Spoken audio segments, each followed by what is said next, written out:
Good night. It's Joyful Christian Hermit. I found this little bit about what a Lenten sermon for Ash Wednesday would be back in the 5th century. Sometime probably around 445 AD. This was preached by St. Peter Chrysologus, Bishop of Ravenna and Doctor of the Church, born around 406 and died in 450. This is a sermon on exercises for Lent, almsgiving, prayer, and fasting. So take us back about 1,500 years or more. Yeah, about 1,500 years. And, 1,600 years. And imagine us standing in a church of some sort, gathering. They had church buildings then, or a gathering place, and listening to Peter Chrysologus. My dear brethren, today we set out on the great Lenten journey. Remember, they had Lent for about 100 years then, termed Lent. That term and the time period has been the 40 days leading up to Easter, but it was formalized and given the name Lent toward the right after the Council of Nicaea in 325. So a lot of history in this. So let us take our food and drink along in our boat, putting into the chest the abundant mercy we shall need. For our fasting is a hungry one.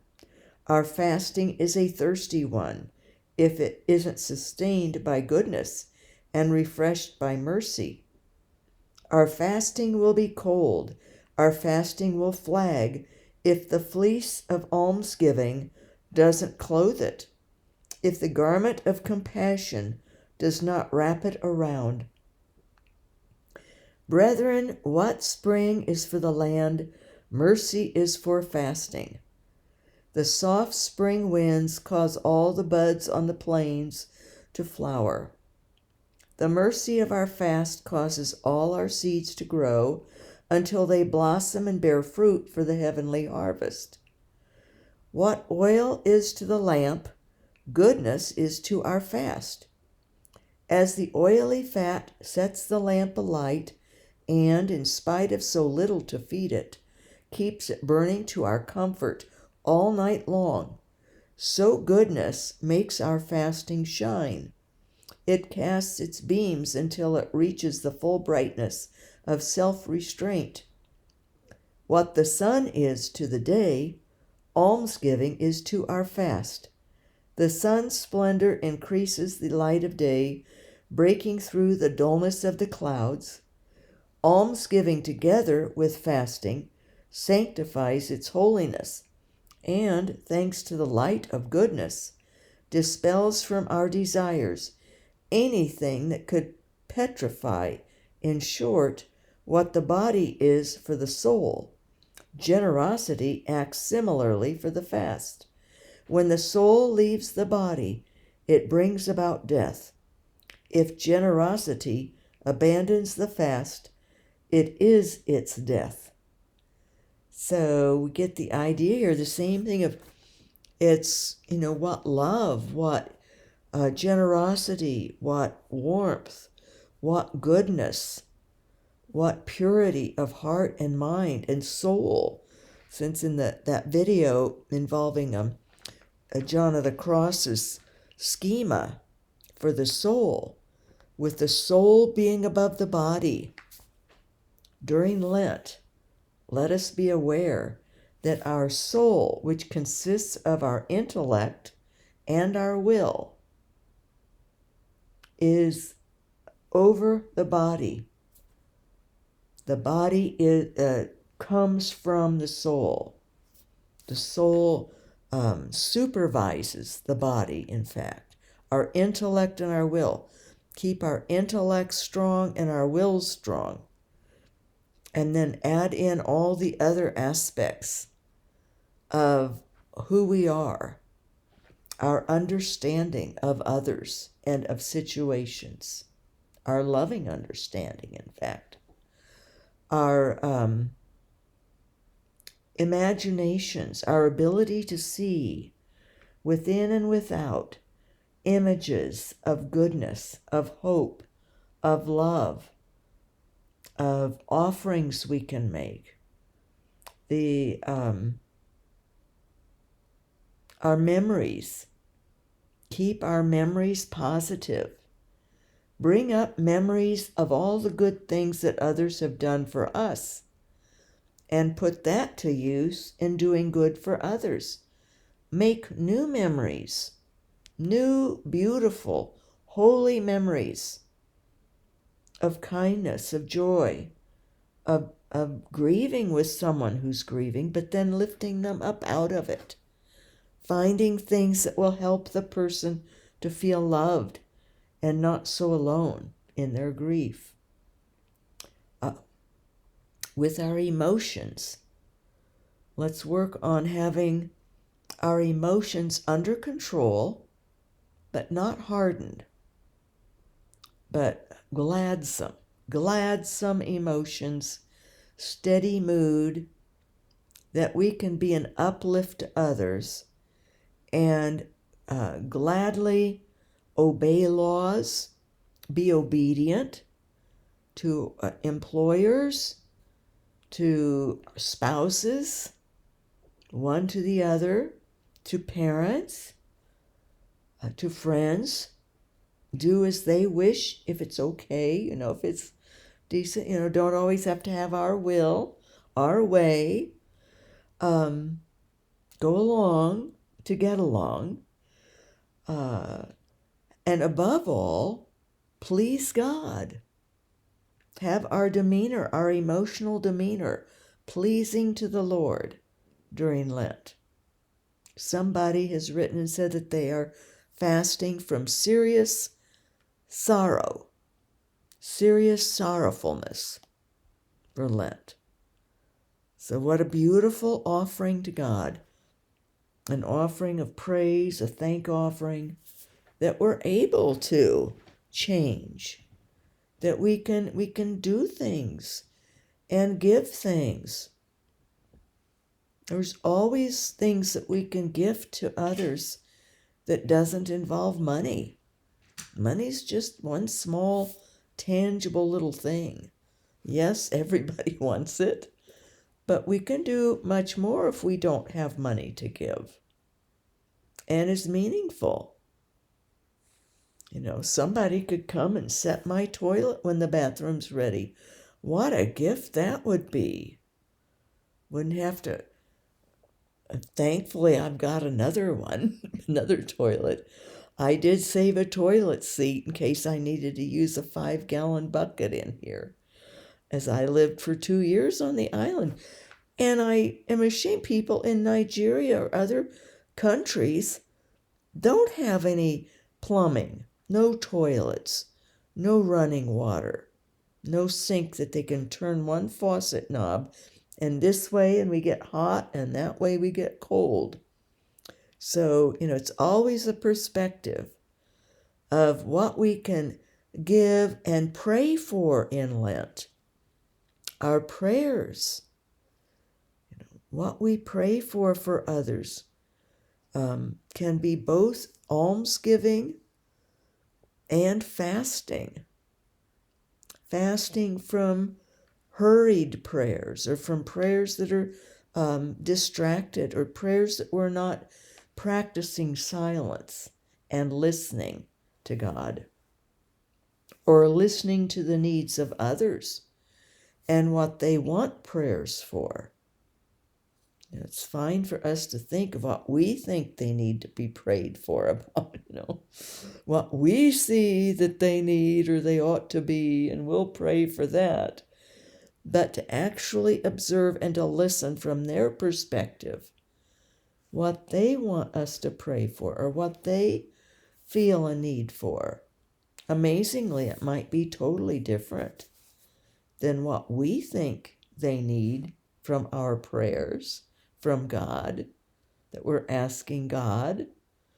Much better to ask God for things that they also or themselves realize or desire from God.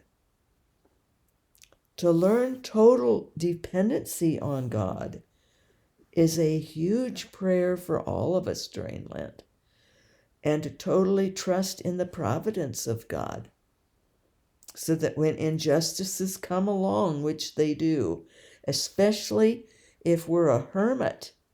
Forgot to mention in the last video, this person who's had so much injustice and being cheated by these insurance carriers, cheated out of settlement for injuries at work.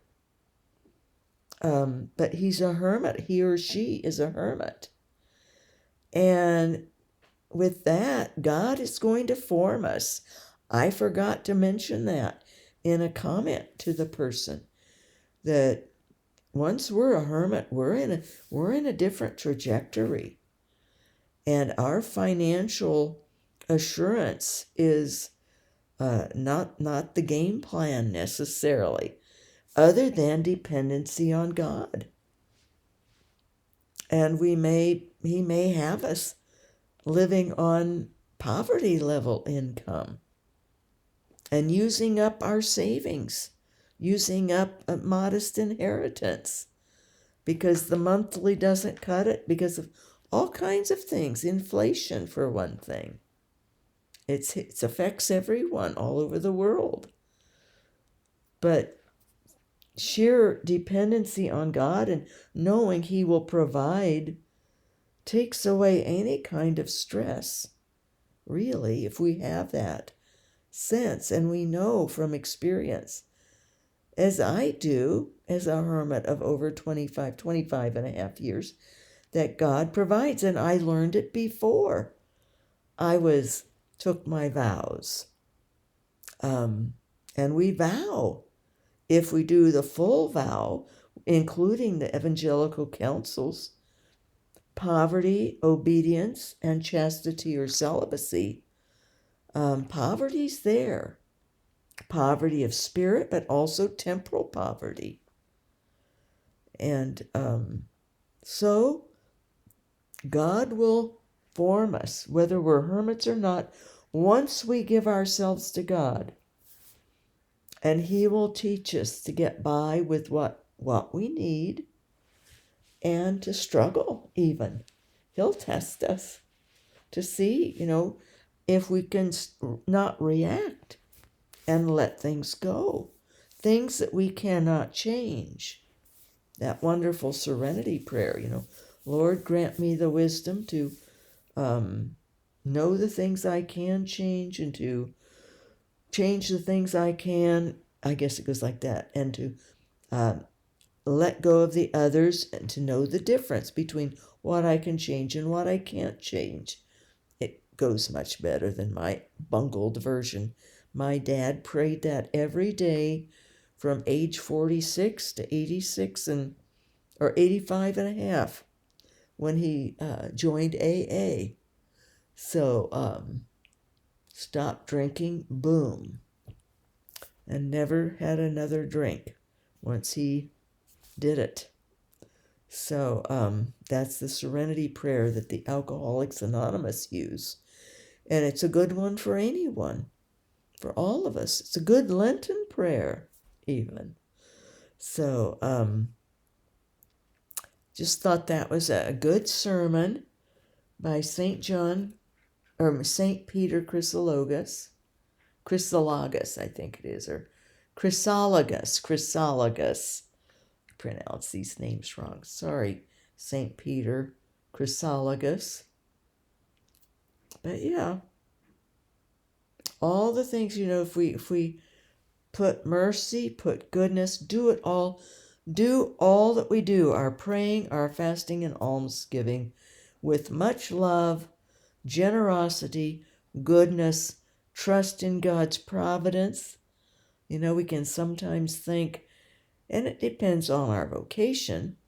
If you're married and have a family, you can't just say, well, I'm going to go ahead and take my savings down, or all my money down to $67, and I have 10 days left in the month, when you have 4 children or something, or any children at all. No, we have to be prudent.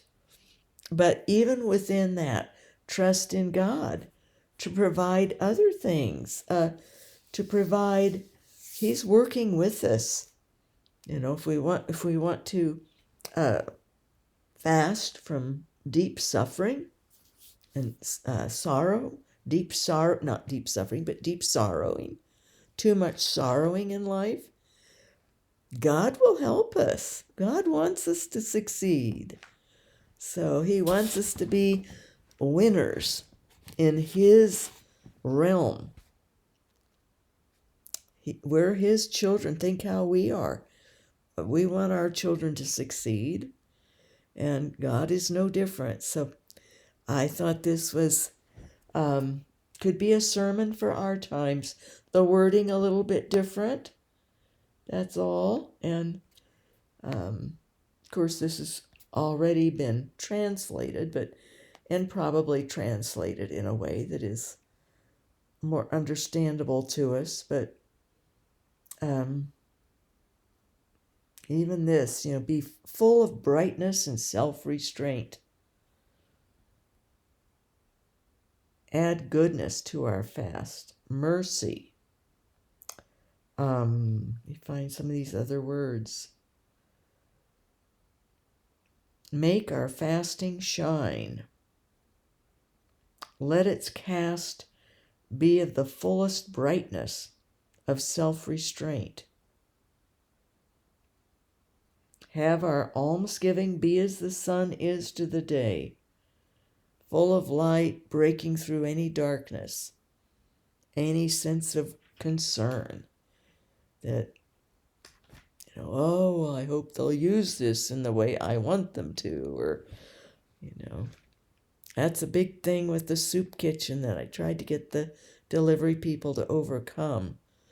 When they would take things, or the food, I hope they don't waste it, hope they don't throw any out. If they don't like it, they better like it. Well, everybody's got, we have to give full freedom to other people to use our gifts however they want. That can be part of a almsgiving plus fasting from our own will, our own expectations of how our alms will be used. So dispel from our desires anything that could petrify or kill, die, wither up, shrivel, grow hard. So thought all this was good. And see if there was anything else up at the first part. Oh yeah, have our fasting, our almsgiving, and our prayer be hungry ones. Hunger for these things. Hunger to give alms, hunger to fast, hunger to pray. Attitude. Have a really gung-ho attitude for Lent and for all our Christian walk. But I know it's hard to keep up a high intensity, and God understands that. But for 40 days, we could even, each day, this is day 2, tomorrow will be day 3, just sort of monitor. Keep our enthusiasm going. It's a wonderful, freeing gift in itself that God gives us during Lent. Consider that. God giving us much all the time, but maybe especially during Lent, encouraging us onward and forward and upward. God bless his real presence in us. And I think every day try to do, at least one of these helpful helpful Lenten Uplifts.